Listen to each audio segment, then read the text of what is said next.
just in, you are looking at obviously a very disturbing live shot there. That is the World Trade Center, and we have unconfirmed reports this morning that a plane has crashed into one of the towers of the World Trade Center. CNN Center right now is just beginning to show. Another one, another plane just hit. Right, oh my God, another plane. Laurie, right now, you got people running up the street. And there is smoke pouring out of the Pentagon. It would appear that there are people jumping out the windows. Over there, they're jumping out the windows. Like the firemen assembled here, the police officers, FBI agents, and you can see the two towers. A huge explosion now, raining debris on all of us.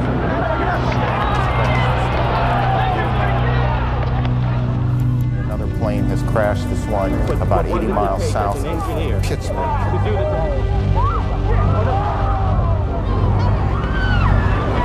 The second building that was hit by the plane has just completely collapsed. The entire building has just collapsed. It pulled it down on itself, and it is not there anymore. Just landing only a few minutes ago at Andrews Air Force Base, returning to the White House, getting ready to address the nation around 9 p.m. Never have imagined was going to occur on his watch was to test his leadership qualities. Good evening. Today, our fellow citizens, our way of life, our very freedom came under attack. Immediately following the first attack, I implemented our government's emergency response plans. I've directed the full resources of our intelligence and law enforcement communities to find those responsible and to bring them to justice. We will make no distinction between the terrorists who committed these acts and those who harbored them. Thank you. Good night, and God bless America.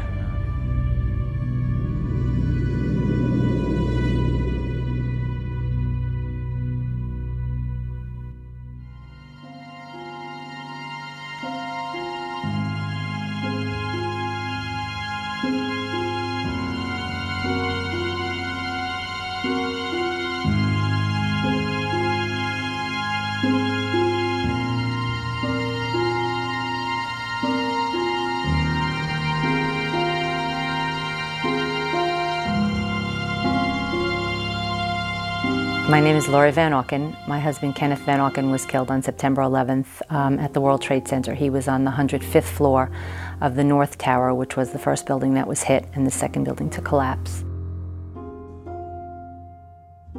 My name is Patricia Casaza. I lost my husband, John Casaza. He worked for Cantor Fitzgerald on the 104th floor of the first tower. My name is Mindy Kleinberg, and I lost my husband, Alan. He worked for Cantor Fitzgerald on the 104th floor of the North Tower. I got a message from him on the morning of September 11th saying that, I love you, I'm in the World Trade Center, the building was hit by something, I don't know if I'm going to get out, but I love you very much and I hope I see you later, bye. And I didn't make it to the phone on time to speak with him. I tried calling him back, and I was never able to reach him, so I never spoke to him again. I was actually doing laundry when I got a call from my husband. And he had thought that a bomb had gone off in his building. And by the time he had called me, he had checked all those avenues and said that you know, the floor is already filling up with a thick black smoke, and I don't think we're going to make it. He said, you know, I love you, tell John that I love him, our son. On September 11th, 2001, 2,972 people from more than 80 countries were killed, leaving thousands of loved ones behind. While grieving continued for many, some began to move beyond their personal pain. My husband's service was in October, and then I think I went into angry mode, and that's when I started to question everything. I spent a lot of time on the computer. I started reading every single article that I could get my hands on. I mean, there was no sleeping at the beginning because We were grieving, it was hard to lay down, so I would spend all night just researching. I want to meet with the NSA, CIA, and the FBI together in one room. Out of the many who were researching on their own, 4 widowed mothers found each other. New Jersey residents Mindy Kleinberg, Patty Casaza, Laurie Van Oaken, along with Kristen Breitweiser, became known as the Jersey Girls. We became friends and like-minded. We all had questions. We all had questions, and we wanted answers. At the top of the family's growing list of questions, why had the U.S. military defenses failed to stop any of the 4 hijacked planes?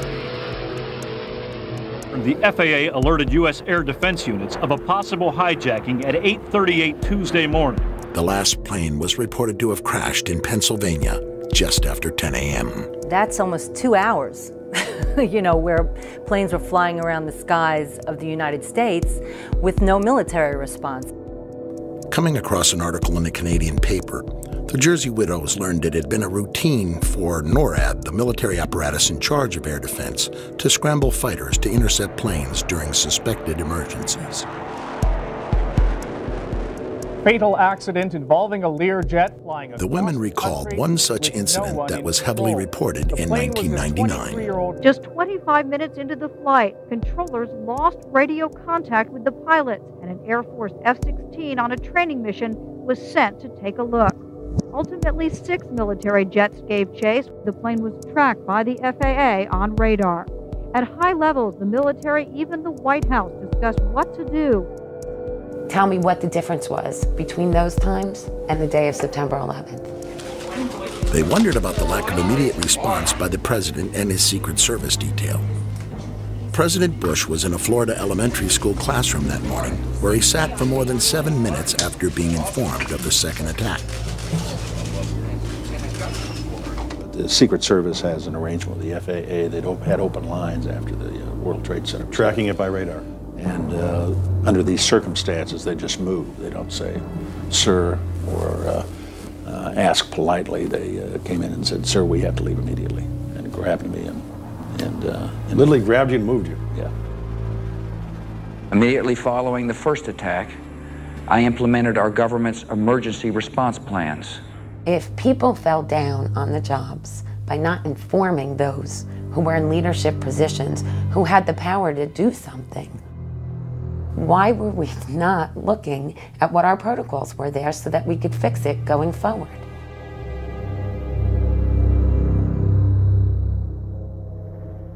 Our families didn't want us asking these questions. That was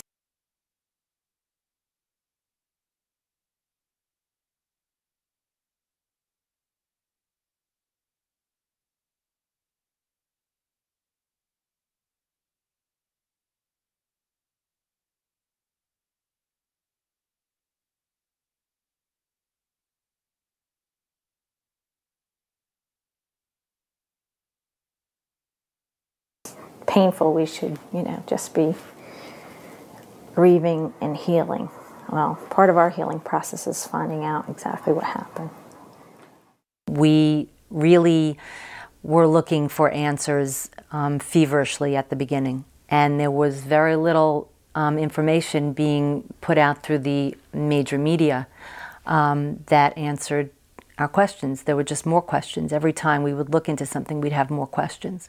One article led to a question that begat another question that begat another question, and when you couldn't thread them together and you couldn't come to an answer that made sense, we started to catalog our questions. The families raised questions about the track record of the FBI and the elusive search for justice after 9/11. I've directed the full resources of our intelligence and law enforcement communities to find those responsible and to bring them to justice. Throughout the week after the attack, there were numerous accounts that the hijackers had a large number of accomplices in the United States. 75 individuals who are currently detained, over 480 people arrested, nearly 1,000 individuals. The families waited for the 9/11 trials to begin, but they never came. After the public spectacle of roundups, the Justice Department quietly let the suspects go, one by one. A year later, the families would learn that only 6 of the original detainees were still in custody, and none had been charged with any terrorist act. The FBI continuously was changing agents who were on the investigation. I mean, when you're trying to connect the dots, you need continuity. Journalist Gail Sheehy spent months with the 4 widows. I mean, they wanted to find that more was done and was going to be done, but they kept finding that less was being done. We printed articles, copied them. By November, it had become the sense among most 9/11 families that an independent investigation would be necessary to do what the Justice Department and the news media seemed unwilling to do. We felt that the country was at risk from terrorists and from incompetence, and maybe worse.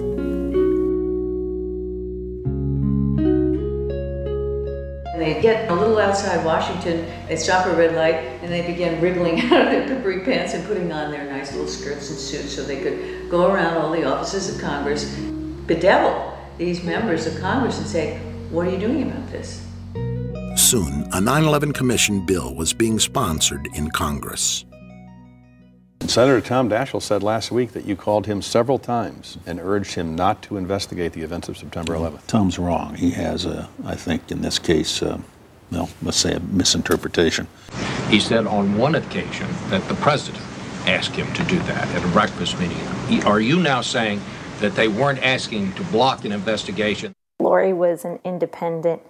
Mindy was definitely a Democrat. Actually, Kristen and myself voted for President Bush in the first election. And yet, even though he should have been our biggest advocate, he turned into one of our biggest adversaries.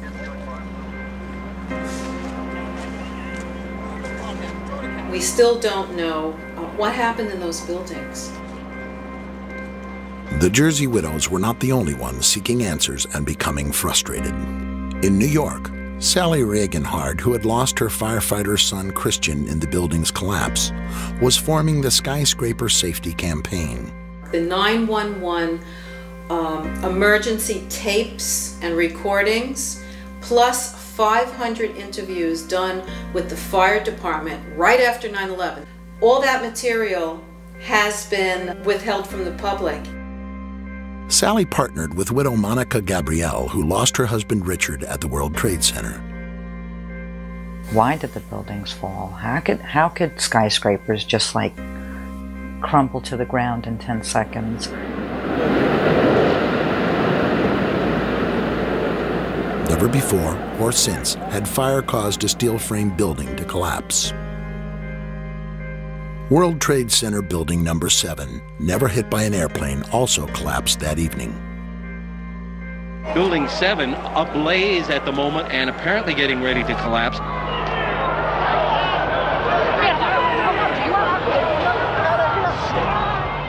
The largest structural collapse in world history, the largest loss of life on American soil since the Civil War, and not one governmental or elected official wanted to know why and how this happened.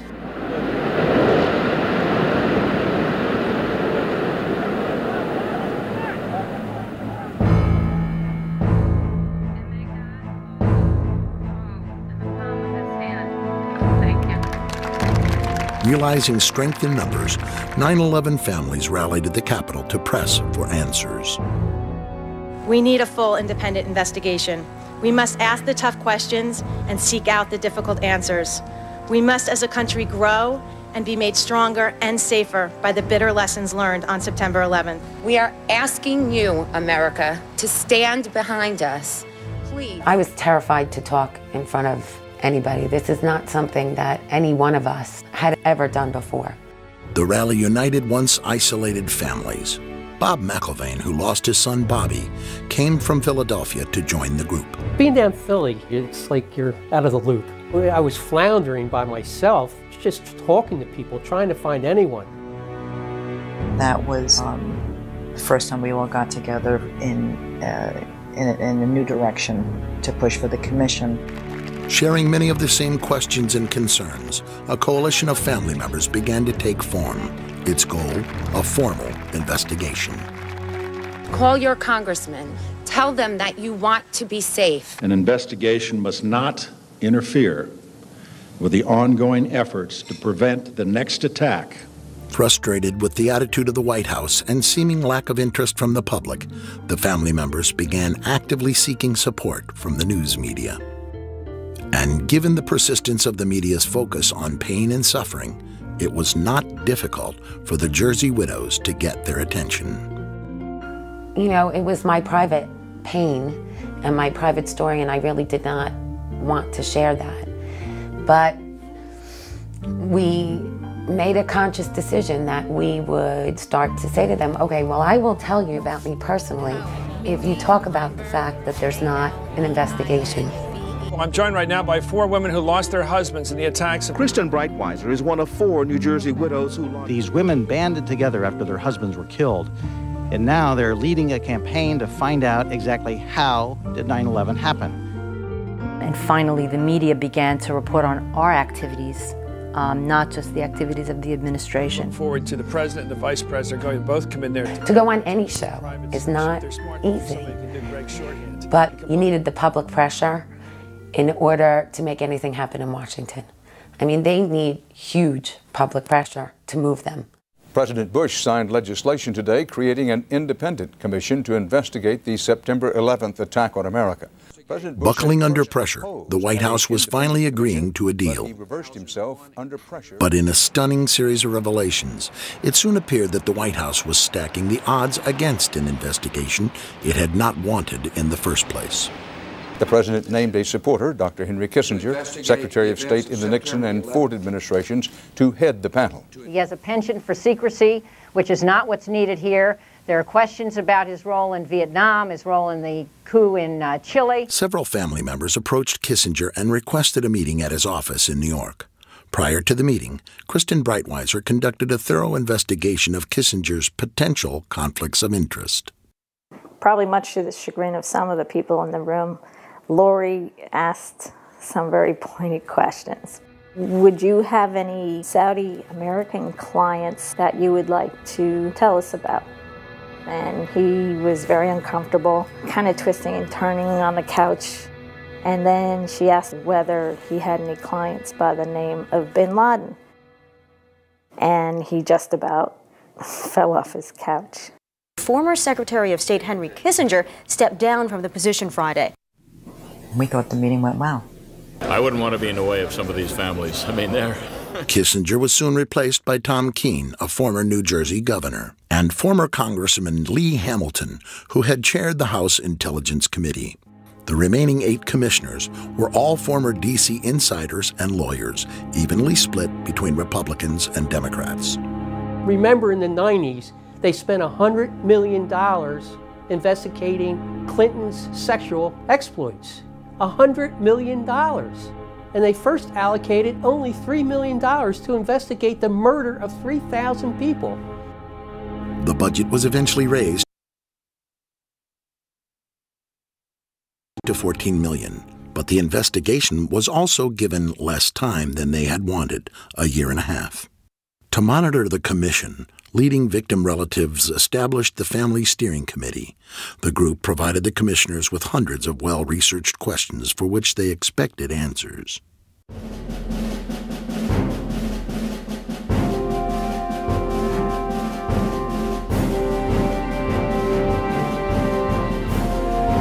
right. That's the official start of our first public hearing of what is going to be an extraordinarily difficult and important job. In March of 2003, 441 days after the attacks, the official investigation began in New York. Mindy Kleinberg from September 11th Advocates. On the morning of September 11th, my 3-year-old son Sam and I walked Jacob 10 and Lauren 7 to the bus stop at about 8:40 a.m. Brad was 24 years old and the oldest of our 3 sons. Family Steering Committee members were among the first to testify before the commission. Hey Mom, it's Brad. Just wanted to call and let you know, I'm sure that you heard, or maybe you haven't heard, that a plane crashed into World Trade Center 1. We're fine, we're in World Trade Center 2. I'm obviously alive and well over here, but obviously a pretty scary experience. I saw a guy fall out of probably the 91st story all the way down. So you're welcome to give a call here.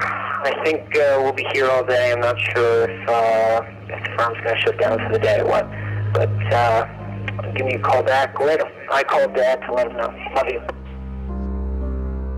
Welcome, Mayor Michael Bloomberg of the City of New York. From the outset, many families were concerned by how the investigation was being conducted. We begged and pleaded that people should be put under oath. At the beginning, they were not. We'll describe our city government. As the hearings progressed, the families were becoming more and more frustrated by what they perceived as softball questioning from the commissioners. I've appreciated already his remarks. We have certain questions that we, the families, wrote for each of the people that were coming to testify today. And the questions weren't asked. Complete waste of time. It was a bunch of people throwing accolades at each other and asking the same questions one after the other. Skirting around issues, not being defined enough in their questions. It's a stonewall, it's a cover-up. As far as I'm concerned, I'm very bitter, I'm very angry. Still, no one was prepared for what they then uncovered about Philip Zelikow, the executive director of the 9/11 Commission. He who had the power to say where the investigation was going, who would be interviewed, what would go into the 9/11 Commission report, what wouldn't. We have found out that he not only served on the transition team of the Bush administration, that he was a person who wrote a draft memo for the setup of the Bush administration's National Security Council, that he was an individual who wrote the preemptive war strategy that was eventually used for the war in Iraq, that he is a close friend of Condoleezza Rice's. We want him to resign. Philip Zelikow refused to resign, and Chairman Keene dismissed the family's concerns over conflicts of interest. Nearly a year in, the commission had only received a small amount of the documents that they had requested. At this point, what we have is literally hundreds of boxes of materials that have come into the commission, and we have not sorted through that. They gave them boxes and boxes of documents, but not left pertinent documents out. A deal announced yesterday between the White House and the commission investigating the September 11th attacks is proving to be rather controversial. Under the agreement, only certain members of the commission will be allowed to review classified documents from the White House, and their notes will be subject to administration review. I mean, I'm a member of the commission. The president has said only a minority of the commission can see a minority of the documents, and then they have to clear what they're going to say to the rest of the commission with the White House. The only two commission members allowed direct access to the documents? Jamie Gorelick, the Deputy Attorney General under President Clinton, and Philip Zelikow. I felt that the fix was in at that point in time. The majority of the commission felt that it was better to see these documents rather than take a chance of not seeing them at all. It's a scam. It's absolutely disgusting. This is important. We cannot do our responsibilities if we don't have all of us access to all the documents we need, including what's in the White House. And with the investigation nearing its deadline, the President, Vice President, and National Security Advisor were still refusing to testify publicly. Yet few Americans were aware of the family's plight. Up till then, the hearings had received only minimal coverage. Suddenly, that all changed. In testimony before the 9/11 Commission later this week, and in a new book to be published tomorrow, Against All Enemies, Clark will tell the story of what happened behind the scenes at the White House before, during, and after September 11th. To the loved ones of the victims of 9/11, your government failed you. Those entrusted with protecting you failed you. And I failed you. Mr. Clark is the first person that has apologized to the families. Clark's testimony provided the families with the timely leverage they needed to increase public pressure on reluctant White House witnesses.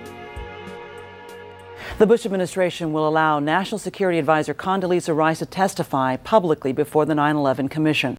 For President Bush, it was a dramatic reversal. I've ordered this level of cooperation because I consider it necessary to gaining a complete picture of the months and even the president and vice president agreed to meet with the commission, but with a catch. They insisted on meeting together behind closed doors and not under oath. President, why are you and the vice president insisting on appearing together before the 9/11 Commission? Because the 9/11 Commission wants to ask us questions. That's why we're meeting, and I look forward to meeting with them and answering their questions. Why you're appearing together rather than separately, which was their request? Because it's a good chance for both of us to answer questions that the 9/11 Commission is looking forward to asking us, and I'm looking forward to answering them. Let's see. We have to have one story, so I'll say part, and if I get it wrong, hedge a little bit and give me the next. I want to thank the chairman and vice chairman for giving us a chance to share views on different subjects. And they had a lot of good questions, and I'm glad I did it. I'm glad I took the time. What topic did the commissioners want to spend most of the time on? It's probably best that I not go into the details of the conversation. The president and vice president of the United States, don't you think they should be able to stand up and speak their own words? They should go under oath. They should be, yeah. In public. Don't you think that the families deserve to have a transcript or to be able to see what you Adam, said? you asked me that question yesterday. I got the same answer, yeah. In July 2004, the commission published its final report, the result in part of the family's 2.5-year struggle for answers. 2.5 million pages of documents. We've interviewed over 1,200 individuals, including experts and officials past and present. And you've produced a truly bipartisan report that honors the thousands who died on 9/11, honors their grieving family members. Thank you for creating a report that may be one of the most important publications of our age. Commission members have worked hard and served our country well. I speak for all Americans in thanking them for their fine work.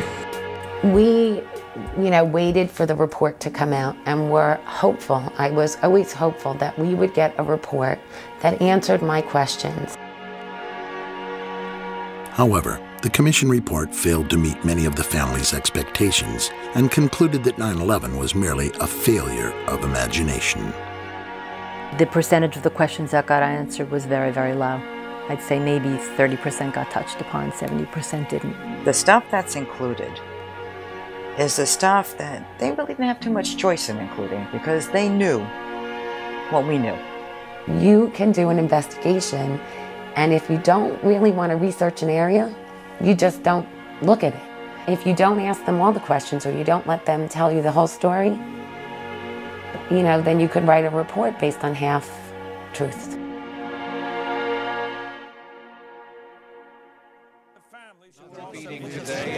What is their feeling? Are the people who lost loved ones at 9/11 like the families of guys who were lost in Vietnam? They just can't get over it. Sometimes people try to become crusaders because they can't deal with reality. The families, I think, have to understand that it's virtually impossible to conceive of any way in which these attacks could have been stopped, even had the best things happened. On 9/11, the media started out by doing its job and somehow got waylaid and stopped doing its job. It began reporting solely on the administration and the government's activities. The news media, while yielding a fact here, a fact there, failed again and again to connect the dots. The one thing that I personally was hoping for was another Woodward and Bernstein with regard to 9/11. Someone, anyone that was willing to put their teeth into this. The families discovered a website created by independent investigator Paul Thompson.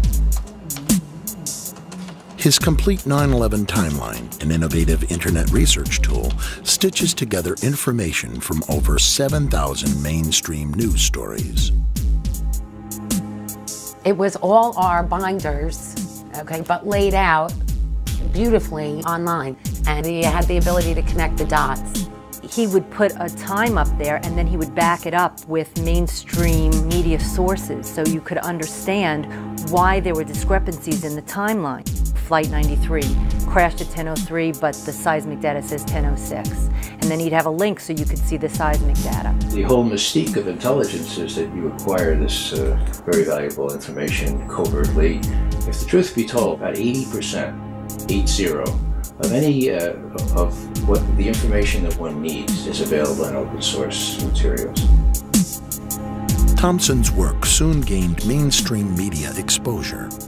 Paul Thompson's timeline is based on public documentation of what we know, what the world knows about 9/11. James Ridgway was among the first to bring attention to Paul Thompson's timeline. You know, it has to be almost taken more seriously than the 9/11 Commission, because, I mean, it's open. There's nothing secret here.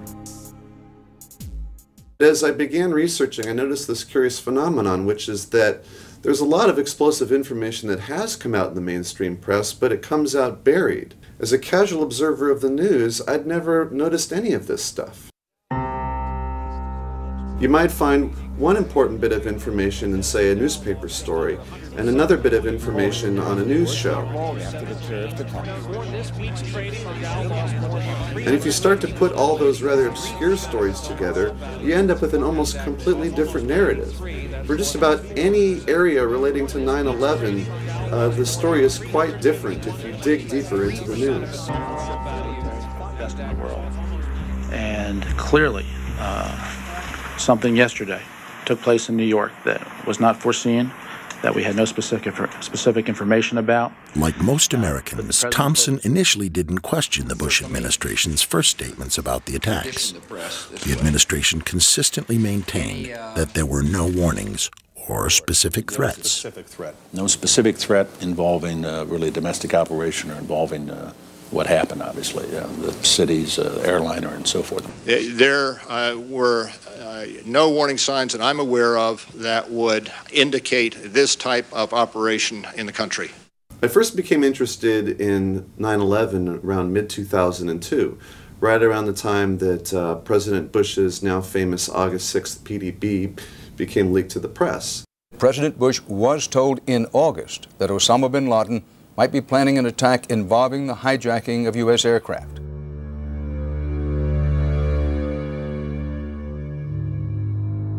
Dan, it was a revelation that the White House had no intention of making public, and officials spent the entire day in full damage control. I don't think anybody could have predicted that they would try to use an airplane as a missile, a hijacked airplane as a missile. Nobody in our government, at least, and I don't think the prior government that could envision flying airplanes into buildings on such a massive scale. His interest peaked. Thompson began to search for news stories that might help him determine exactly how aware the White House had been of al-Qaeda's desire to use planes as weapons. He was quickly able to compile a wealth of examples that any journalist should have been able to find. One of the earliest dates back to 1995. It was codenamed Operation Bojinka, a terrorist plot to use commercial planes to attack U.S. targets. Ramzi Youssef, the bomb maker responsible for the 1993 World Trade Center bombing, had fled to the Philippines, where police discovered his bomb factory. Youssef again escaped, but his accomplice was arrested and spilled the chilling plot. Operation Bojinka, a plan to blow up multiple airliners over the Pacific, was heavily reported, but Thompson noted most journalists failed to mention the second aspect of the plot. Only CNN International dug deeper into this story. In confidential documents from the Philippines obtained by CNN, the plan was clear. He will board any American commercial aircraft, control its cockpit, and dive it at the CIA headquarters. Other buildings targeted the Pentagon and the World Trade Center. And the FBI, using the Philippine documents, did check the 4 flight schools named there, but found no evidence of any other planned terror attacks. Only NBC reported a stunning confession by a man allegedly trained by bin Laden. It was over a year before 9/11, a Pakistani-British man told the FBI an incredible tale, that he'd been trained by followers of Osama bin Laden to hijack airplanes, and he confessed he was now in America to carry out an attack. Khan was recruited into al-Qaeda at a British mosque, then flown to Lahore, Pakistan for hijack training in a Mach 767 cockpit before being sent to America, where he was told he would hijack a plane from JFK and fly it into a building. I told him before the 9/11, about more than a year, we hijacking in America airline. Khan claims he got cold feet. Instead of meeting his contact, he slipped away, gambled away all his money, and in fear turned himself in and confessed. I've been to Pakistan. I know about this hijacking, something going on. NBC News has learned Khan passed not one, but 2 polygraphs. A former FBI official says Newark agents believed him, but word came from headquarters, quote, return him to London and forget about it. Access to this exclusive footage from NBC is now restricted. July 2001, according to 60 Minutes, Egyptian intelligence received a report that 20 al-Qaeda had slipped into the U.S. and 4 of them had trained on Cessnas. Now, to the Egyptians, pilots of small planes didn't sound terribly alarming, but they passed on the message to the CIA anyway, fully expecting Washington to request more information. The request never came. In fact, Thompson compiled stories about 14 different nations that had warned the U.S. prior to 9/11. You could have one story that comes out on the front page and another story that comes out on page B12. And what I found is that many times the story that comes out on B12 is more important than the story that comes out on the front page. March. Italian intelligence gave information to the U.S. based on their wiretap of an al-Qaeda cell in Milan. The LA Times and the Washington Post said the wiretaps warned of brothers going to the United States and a massive strike involving aircraft. August. According to Moroccan and French newspapers, an intelligence agent reported that bin Laden's men were preparing large-scale operations in New York in the summer or fall of 2001. The agent was then called to the U.S. to report this information directly. August. Britain warned 3 times of an al-Qaeda attack in the U.S., the final warning specifying multiple airplane hijackings. According to Britain's Sunday Herald, the warning was passed on to President Bush a short time later.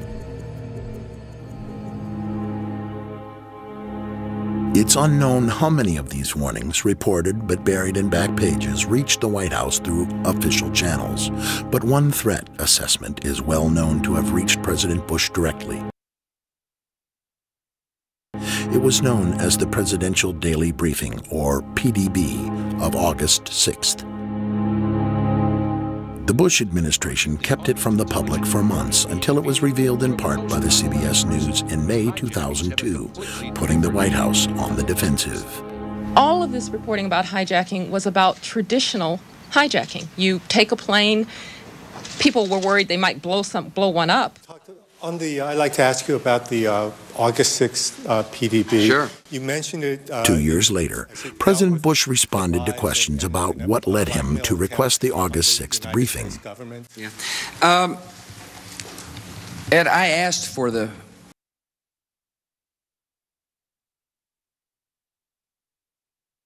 briefing, and the reason I did is because there had been a lot of threat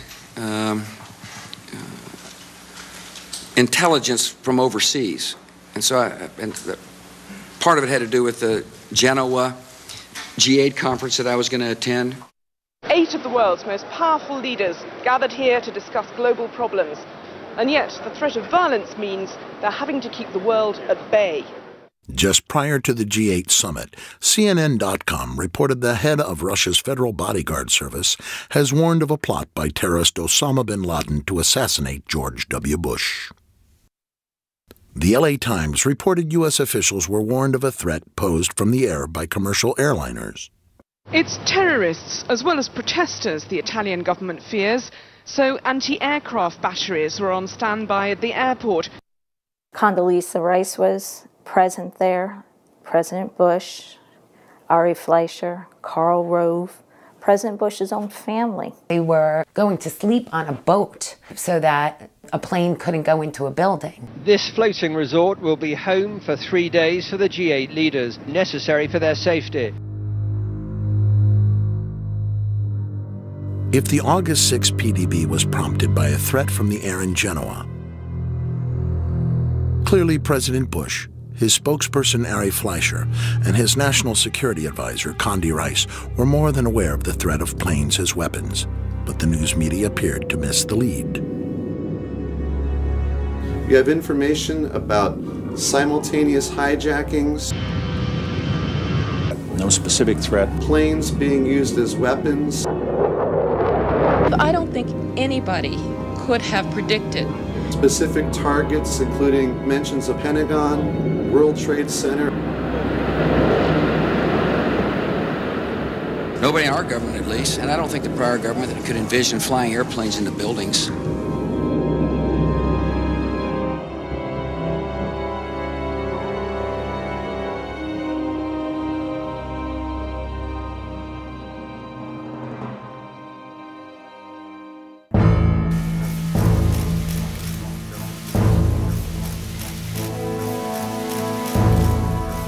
Dr. Rice, would you please rise and raise your right hand? You swear or affirm to tell the truth, the whole truth, and nothing but the truth. In April 2004, public pressure finally forced the White House to allow Dr. Rice to testify before the 9/11 Commission to answer questions about the PDB and the nature of warnings given the administration. The threat reporting that we received in the spring and summer of 2001 was not specific as to time, nor place, nor manner of attack. Almost all of the reports focused on al-Qaeda activities outside the United States. This sat in stark contrast to the warnings well documented in Thompson's timeline. What the August 6th PDB said, and perhaps I should read it to you. We would be happy to have it declassified in full. When she was testifying, one Ben Venice was really trying to get into the nitty-gritty. Did you tell the president at any time prior to August 6th of the existence of al-Qaeda cells in the United States? First, let me just make certain. If you could just answer that question, first, because I only have a very limited... I understand, Commissioner, but it's Did you tell the important that I also address... It wasn't like a trial. You couldn't grill these people till you got the answer. I really don't remember, Commissioner, whether I discussed this with the President. Just let me move on, if I may. There were no specifics. And what about August 6th? What did August 6th memo say? And then she would start going off. It was historical information based on old reporting. There was no new threat information, and it did not, in fact, warn of any coming attacks inside the United States. And what was the title of the memo? I believe the title was Bin Laden Determined to Attack Inside the United States. Now, the PDB... 2 weeks later, the White House finally declassified the PDB. There's lots of examples where it's a domestic threat.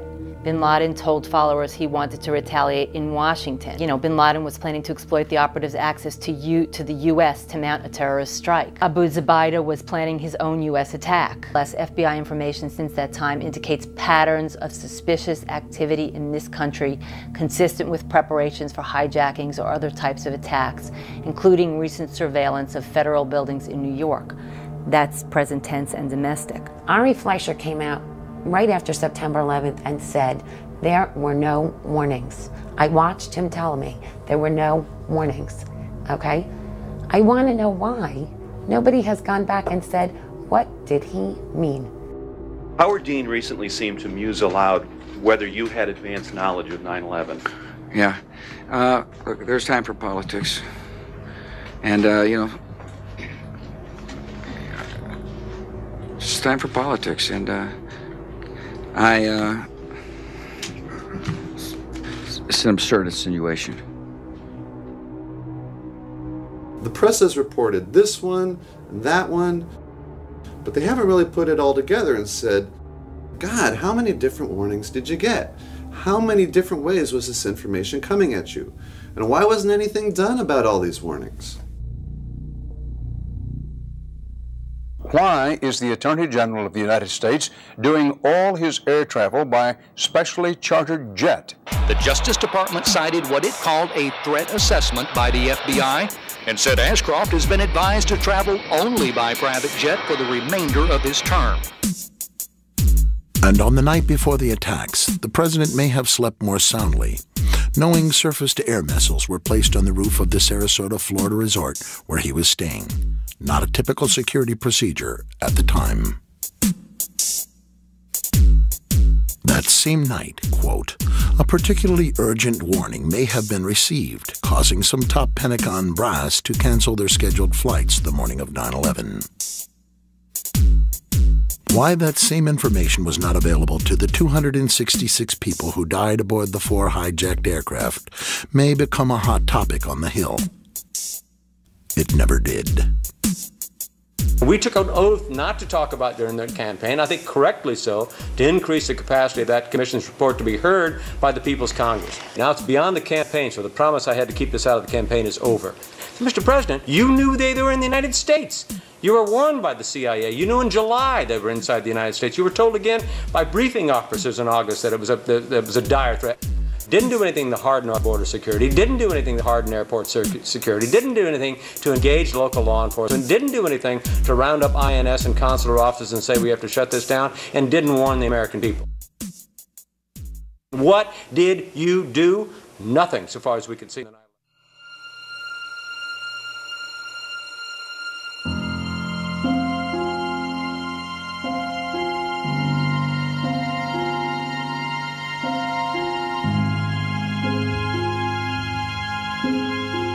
The government first said there were no warnings. There were. Then the White House insisted the warnings were not specific as to where, when, or how. The 9/11 families and the timeline connected the dots where the media didn't. There were many warnings. Most were detailed, some were urgent, and yet little or no defensive action was taken by responsible officials, except for their own personal protection. The public was better informed in the summer of 2001. Lives would have been saved. Maybe the attacks wouldn't have been prevented. Lives would have been saved. My husband was in Tower 2. If he knew that it was a terrorist attack, he wouldn't have stayed in the building. When they were told that the building was secure and to stay at their desk, maybe they would have left.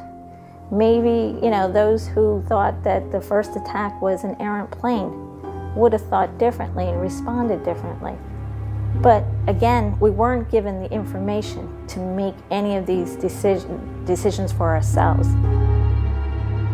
Even as the first tower burned on every channel that morning, no one on the federal level who had received warnings all summer called New York to order an evacuation of Tower 2.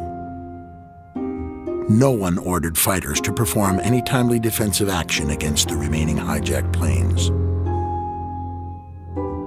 No one responded adequately to the crisis.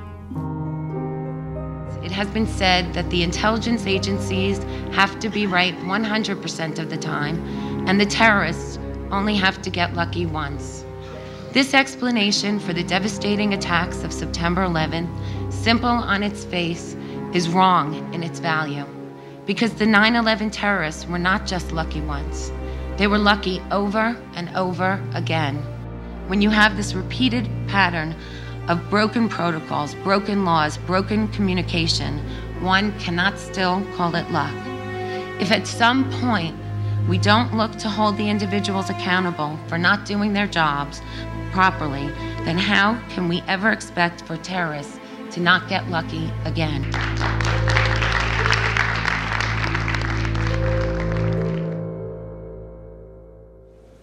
Mr. Speaker, the President of the United States.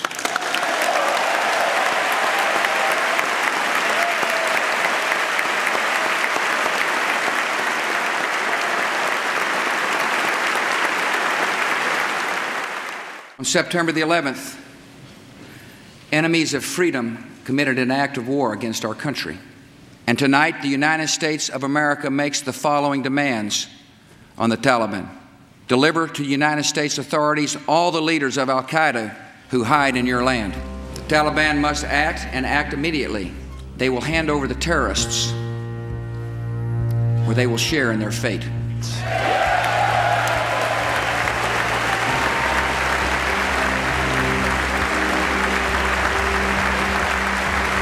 We have a live picture that we're showing from Kabul. American ground forces at this hour are penetrating Afghanistan. Mazar-e-Sharif apparently has been taken. We had reached to the outskirts of Kabul. One of Osama bin Laden's top lieutenants was killed. One of the infamous al-Qaeda caves. Plenty of room for some fighters to hide when the American bombs start to fall. Unbroken military activity attacking the White Mountains. Despite the crushing defeat of al-Qaeda forces at Tora Bora, U.S. military officials still don't know where to find Osama bin Laden. This is Tora Bora, the remains. The rest of the Afghan fighters are headed home. The caves of Tora Bora conquered, a terrorist shelter, now just a hole in the ground. The distinguished interim leader of a liberated Afghanistan, Chairman Hamid Karzai.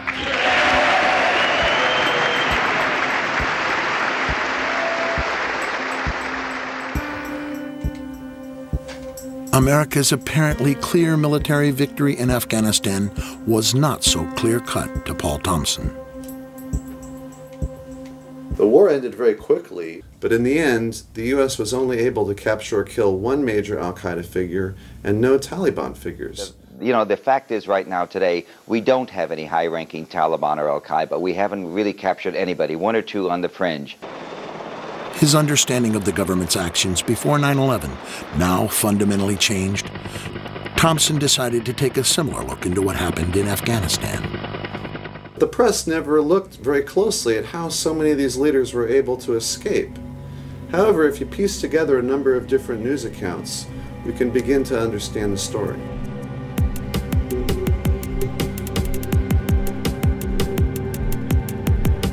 Early November. The London Times reported bin Laden's closest advisors all escaped in a late-night convoy from the Afghan capital of Kabul. An eyewitness reported, "We don't understand how they weren't all killed the night before, because they came in a convoy of at least 1,000 cars and trucks. It must have been easy for American pilots to see the headlights." By the 10th, bin Laden had joined the convoy in Jalalabad. An intelligence official told Night Ritter newspapers it was obvious that this area was to be the base for an exodus to Pakistan. We were amazed that nothing was done to prepare for it. On November 14th, the Northern Alliance captured Jalalabad. That night, 1,000 fighters and a convoy of several hundred vehicles escaped again, this time with bin Laden, driving hours to the fortress in Tora Bora. The U.S. bombed the nearby Jalalabad airport, but apparently did not attack the convoy. November 15th, at the cave complexes of Tora Bora, an estimated 1,600 of bin Laden's fighters are now surrounded. The most important battle of the war begins. U.S. warplanes are keeping a close eye on mountain passes. U.S. Special Forces are working with Pakistani troops on the border to block possible escape routes. While there were two main escape routes, Newsweek reported that the U.S. bombed only one. Using the other route, hundreds of al-Qaeda and Taliban, including senior leaders, escaped. In the wake of the attacks, eyewitnesses told Britain's The Daily Telegraph that they were shocked that the U.S. had surrounded Tora Bora only on 3 sides. Bin Laden walked out of the Tora Bora cave complex and into Pakistan with a number of loyal followers. Of course we're after Saddam Hussein, bin Laden. He's isolated.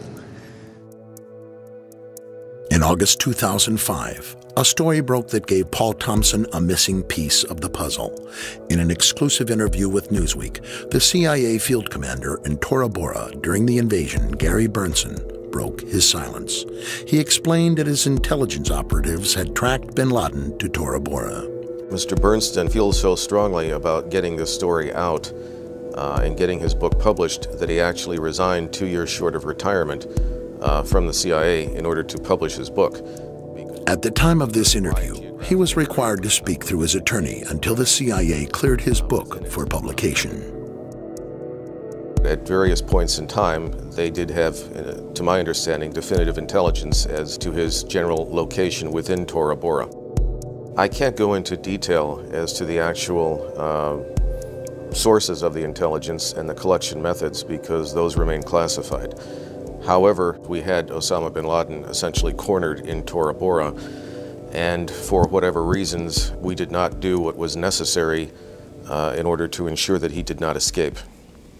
The goal has never been to get bin Laden. Obviously, that's desirable. It's interesting. I just read a piece by some analysts that said you may not want to go after the top people in these organizations. You may have more effect by going after the middle managers because they're harder to replace. Toward the end of the war, when all eyes were on Tora Bora, the news media missed another major story. Again, thousands of Taliban and Al-Qaeda escaped without drawing U.S. fire, this time from the northern city of Kunduz. The Taliban's only stronghold in the region has all but fallen to the forces of the Northern Alliance.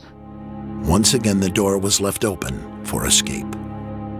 Our side in that battle had the enemy surrounded. There were a reported perhaps 8,000 enemy forces in there. Oh, they had the cream of the crop of Al-Qaeda caught. Journalist Seymour Hersh later broke this story in the New Yorker magazine, briefly sparking TV news coverage. And from there, all of a sudden, one night around Thanksgiving, in the middle of the siege, an air corridor was set up between Kunduz and northern Pakistan. And at night, Pakistani relief planes regularly flew through that corridor. It was a very orderly, organized thing that armed men would stand on the tarmac waiting for a flight that would come in, and then they would be taken out. For as many as 4,000 or 5,000, they were not only Al-Qaeda, but maybe even some of bin Laden's immediate family were flown out on those evacuations. It had to be done with the blessing of Musharraf, didn't it? Exactly, and of the United States. When I tell you it comes at the level of Don Rumsfeld, it has to. What we're describing here is something which would clearly be noticed by the United States. One or two, maybe not, okay? An airlift of these proportions, it certainly would. This is the most secure space on the face of the earth right now. If someone's moving over Afghanistan, the United States knows about it, clearly. No plane could fly from Kunduz to Pakistan without getting shot down unless we let it happen. And we let it happen, and I think there's just no other way to explain it. My take on it basically is the fact that there is some sort of a deal in place between the government of Pakistan and the United States.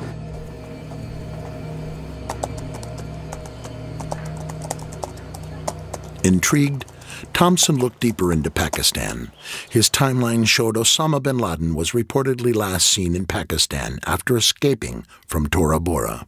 CBS News has exclusive information tonight. But thanks to an in-depth investigation by CBS, he also learned bin Laden was in Pakistan on the eve of 9/11. Bin Laden was spirited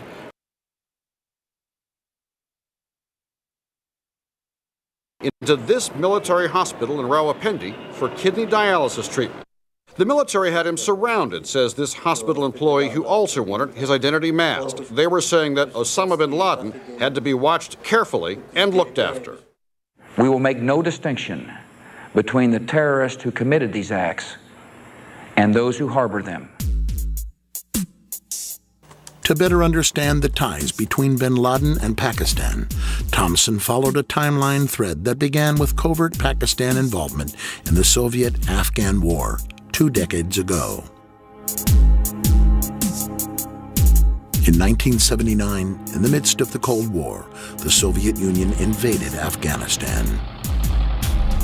Throughout the 80s, the Soviets battled the Mujahideen, a group of anti-Soviet fighters that included bin Laden. The Mujahideen were backed by the Central Intelligence Agency, who hoped to give the Soviets their own costly Vietnam-type war. Rather than fund the Mujahideen directly, the CIA covertly channeled money through the Pakistani intelligence agency, the ISI. The Washington Post has published some of the definitive accounts of the conflicts. They helped create bin Laden and the roots of al-Qaeda during the Russian occupation of Afghanistan, when the American CIA and the intelligence services of Pakistan and Saudi Arabia created this group of people to fight the Russians in Afghanistan. Billions of dollars from the CIA and the Saudis were passed through the ISI to support the war. The strategy worked, and the Soviets were defeated. The Taliban are widely alleged to be the creation of Pakistan's military intelligence, the ISI. Experts say that explains the Taliban's swift military successes. Emboldened by their victory and the influx of weapons and cash, the ISI helped to install the Taliban and deepen their ties to bin Laden and his terror network. Because there's really no difference between an ISI training camp for terrorism and an Al-Qaeda training camp for terrorism. You would have some people working for Al-Qaeda, and they would go out to an Al-Qaeda mission, and you had other people working for the ISI, and they would go off to Kashmir on one of their missions. Thompson wondered if ISI involvement in terrorism included the attacks of 9/11.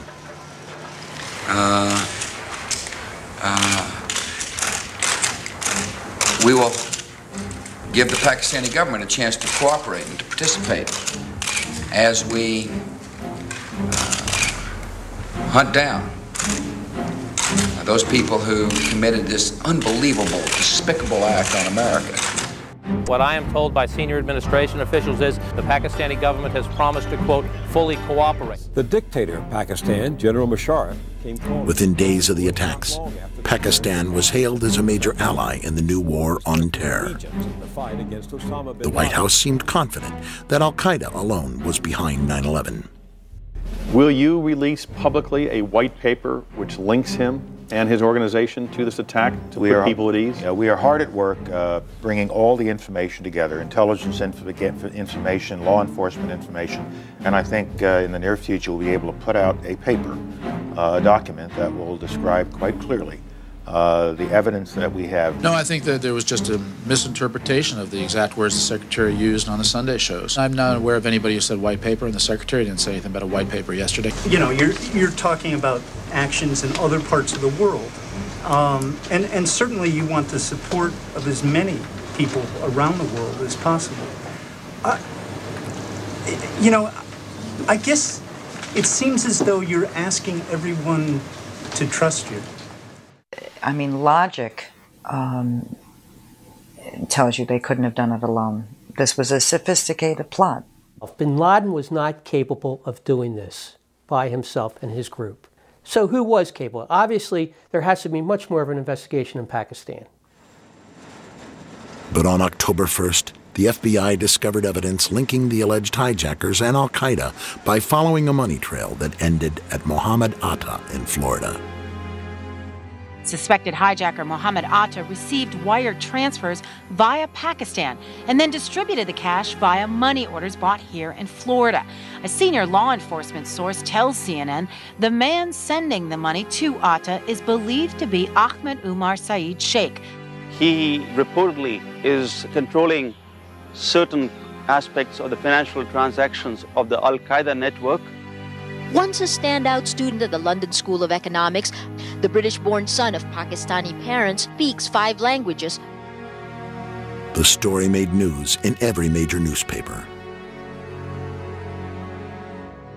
With 9/11 paymaster identified as an alleged al-Qaeda moneyman, it seemed that the U.S. finally had its proof that al-Qaeda was involved. The U.S. war on terror could now move ahead.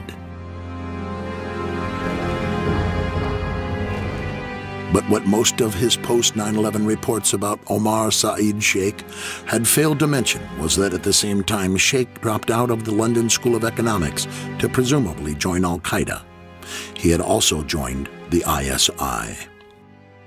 Arresting officer A.K. Jain says, under questioning, Omar Sheikh admitted he was supported by the Pakistan government's intelligence service, the ISI. He had told me that. He admitted to you? Oh, yes, yes. And after his release, it was very clear that he was provided protection and safe haven in Pakistan with the direct support, with the knowledge, and obviously with the connivance of the Pakistani intelligence. Only 2 days after the invasion of Afghanistan, the Times of India reported the FBI discovered credible evidence that $100,000 was wired to alleged hijacker Mohammed Atta by 9/11 paymaster Omar Saeed Sheikh on the orders of the ISI director, Lieutenant General Mahmoud Ahmed. Had that been the head of the Iraqi intelligence agency, do you think we would have heard of it? You have to understand that Lieutenant General Mahmoud Ahmed was a key player. William Pepper is an international lawyer and consultant to the Pakistani government. Indian state intelligence came upon this transfer. It was then that the Times of India was able to get this information, and the FBI got involved in this whole situation because this was now becoming very public as a result of the Indian investigation. Though the evidence was never publicly disclosed, Indian intelligence claimed that the FBI had privately confirmed the story to them, and it soon made every major Indian newspaper. In the U.S., only a single news outlet even mentioned the allegation. The information was reported as an Internet-only story on the editorial section of the Wall Street Journal website. It had this cutesy title, but it contained this completely explosive information. After the Times of India story broke, Paymaster Omar Saeed Sheikh was no longer the apparent proof that al-Qaeda was the sole sponsor of the attacks. Instead, Saeed Sheikh, acting on the orders of the ISI, appeared to be the smoking gun of Pakistani involvement in 9/11.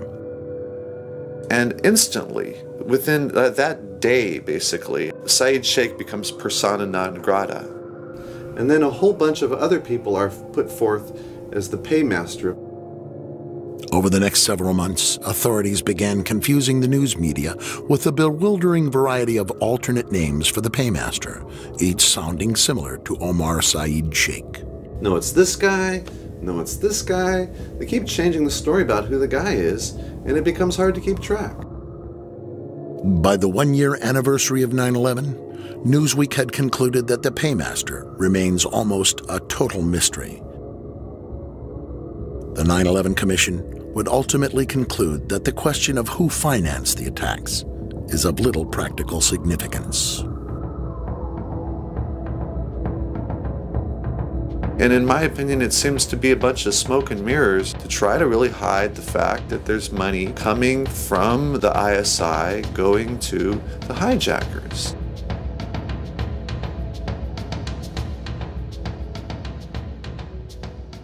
If we were really going after the people who sponsored al-Qaeda, wouldn't we be bombing Pakistan?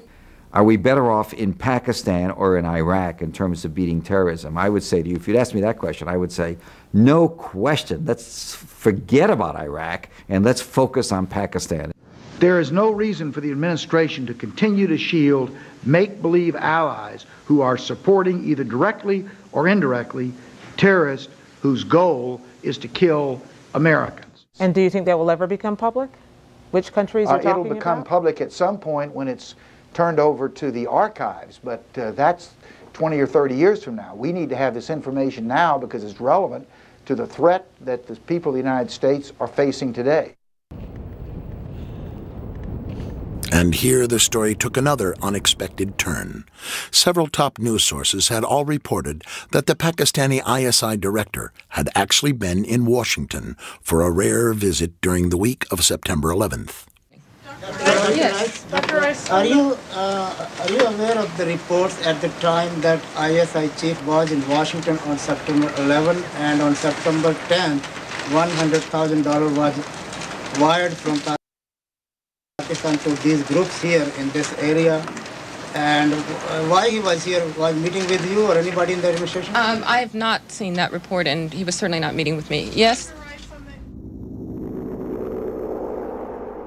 LA Weekly reported that on the very evening of September 11th, U.S. State Department officials began negotiating the terms of the U.S.-Pakistani partnership with ISI Director Mahmoud Ahmed, the very man who was alleged to have ordered the wire transfer to Mohammed Atta. The talks continued over the next several days before the Lieutenant General returned to Pakistan on September 14th. But an undercover operative named Randy Glass says he can prove that USA officials knew about the ISI role in 9/11, even as they chose to partner with Pakistan. The revelation came in yet another largely overlooked story, this one reported by Dateline NBC. Con man turned undercover operative Randy Glass was infiltrating a terrorist arms buying network layer by layer. Former conman Glass was part of a 1999 government sting called Operation Diamondback, a 2.5-year investigation by the FBI and the Bureau of Alcohol, Tobacco, and Firearms. On July 22, 1999, Glass flew to New York for a meeting here at the trendy Tribeca Grill. It was dinner for 4. Glass, his first contact, Dia Moishan, the Jersey City businessman Mike Malik, and the mystery man, R.G. Abbas. You know who supplies him with money? Who? Osama bin Laden. Glass was wearing a wire.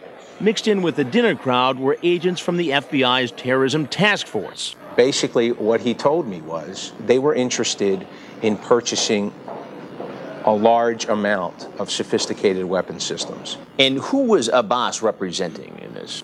Abbas was represented to me as being an ISI agent.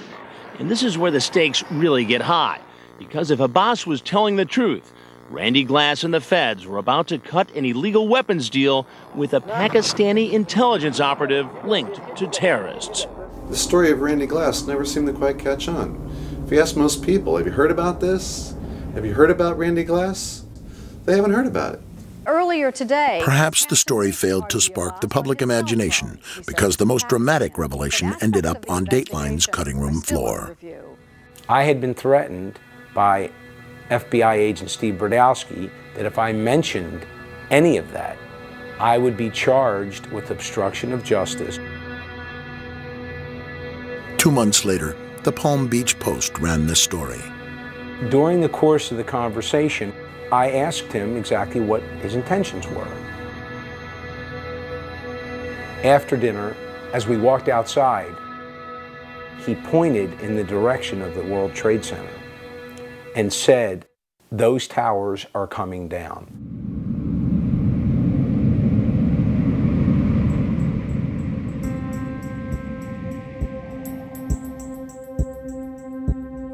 I'm not suggesting from this that Pakistan is the quote-unquote solution to 9/11, because it's not.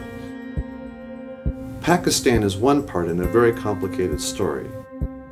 But the question to me is, who else was involved with Al-Qaeda? Was Al-Qaeda used as a tool? Just as in the 1980s, the Mujahideen were basically used by the US government.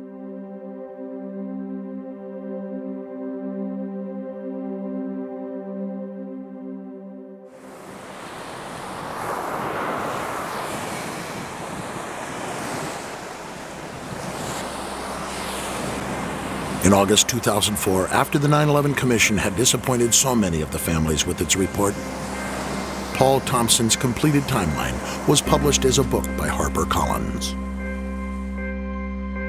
The recurring themes of Paul Thompson's timeline are clear: no accountability, few answers, and many missed leads.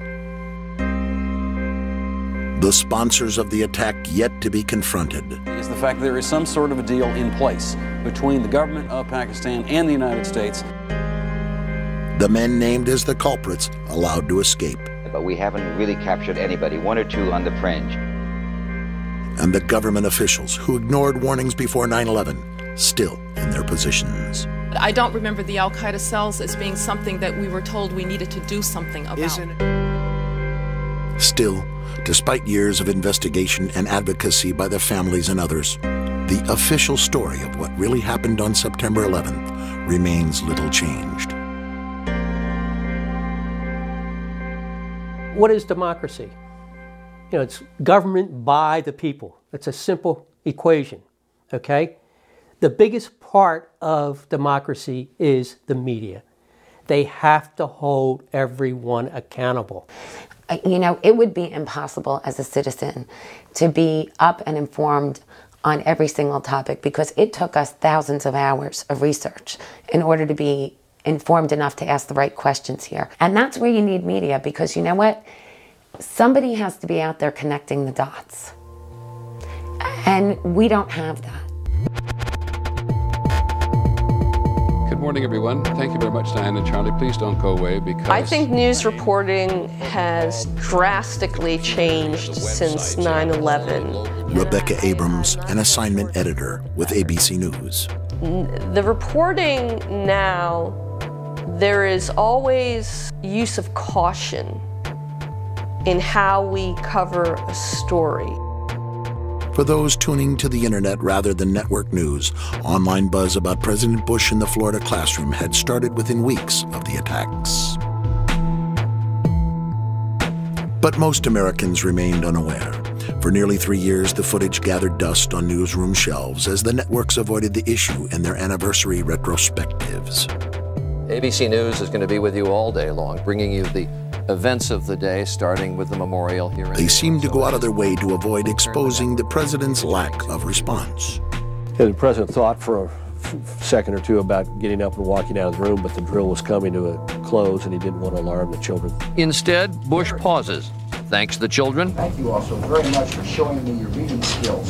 And heads for the empty classroom next door. This is Michael Moore. Finally, into the void created by the news media glossing over the discomforting issues came filmmaker Michael Moore with his record-breaking film, Fahrenheit 9/11. Sharply critical of the administration, the film sparked controversy and fiery attacks on Moore himself, including during prime time at the Republican National Convention. Please, my friends. He's certainly not a disingenuous filmmaker. Why had it been left to McCain's disingenuous filmmaker to bring these questions to the American public?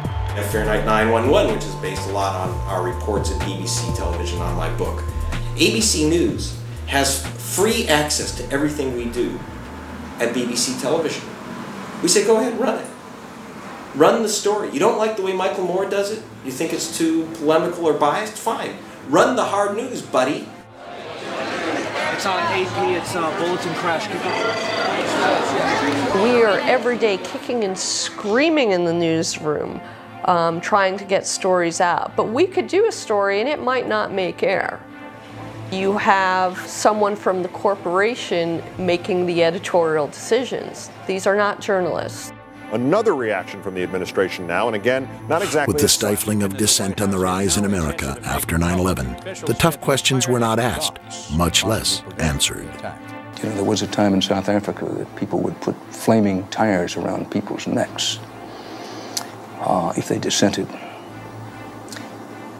And in some ways, the fear is that you'll be necklaced here. You'll have a flaming tire of lack of patriotism put around your neck. Now, it's that fear that keeps journalists from asking the toughest of the tough questions. So all this information keeps popping out here and there, but what happens is that no one wants to take the ball and run with it because all the information's there. If we could put it together and get it into the Washington Post as a 10-day series, and people are saying, unbelievable. The facts were dribbled out and over such an extended period of time that I think that effect was lost on the American public. The press should have been doing a better job of putting those conflicts, if you will, side by side in a cumulative report. But that's not the job of reporting. That's the job of editorial pages and politicians and others to make those kinds of judgments, and the public itself and the 9/11 relatives themselves to make those kinds of assertions. All we can do in our reporting is report facts.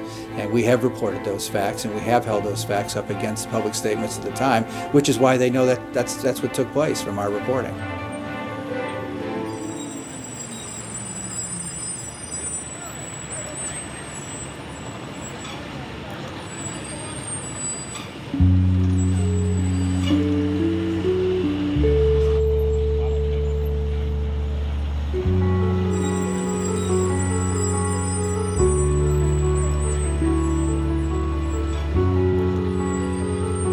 This is a scandal of tremendous proportions. It makes Watergate look small. But there's a strange lack of interest of people both on the left and on the right. Nobody seems to want to uncover the truth and just follow leads wherever they may go, because I think that goes to a lot of really damaging places. Maybe we shouldn't have questioned whether or not President Nixon had any involvement in Watergate. Maybe we should have just accepted that story. Maybe we should have accepted the story that President Clinton had no involvement, had never had sex with that woman, Miss Lewinsky. So just because it's the official story of record does not mean that we should not delve further and to see if really that is the actual story. Yes, they lied. They all lied. Whether consciously or unconsciously, it happened. Now we need to look into why they lied and what were the results of those lies. We can't have these wars, reorganize our way of life based on a false understanding of what 9/11 was. We have to go beyond the myth and get to the truth. We have to know. We have to. 9/11 was the biggest don't ask, don't tell. And if it wasn't for the families, we wouldn't have anything.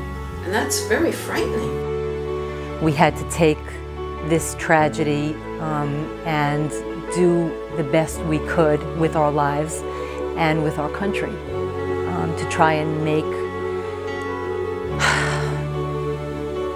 the people that are supposed to protect us do the right thing. What I really wanted to happen here is for my children to feel safe. I could have cared less who was in office. I wanted the truth, and I wanted what was wrong to be fixed. What we're left with after our journey is no answers, no accountability, and I've wasted 4 years of my life trying my damnedest, along with the other family members, to make sure this never happens again.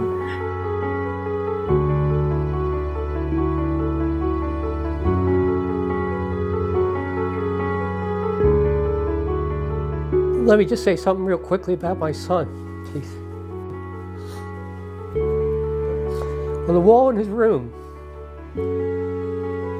it said, "Knowledge is power." I am only doing this for one reason and one reason only, to carry on his legacy. I'm so pissed off at the American people. I'm so pissed off at this government because of this cover-up.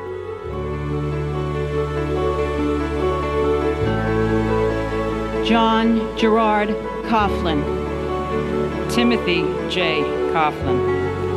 Anne Marie Kramer. Christopher Seaton Kramer.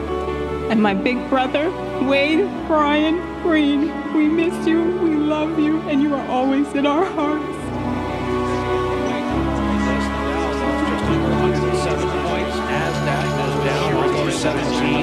For this week's trading, the Dow lost more than 351 points. That's 3% of its overall value. NASDAQ was off almost 93. That's more than a 4% drop for the week. We'll take a break here.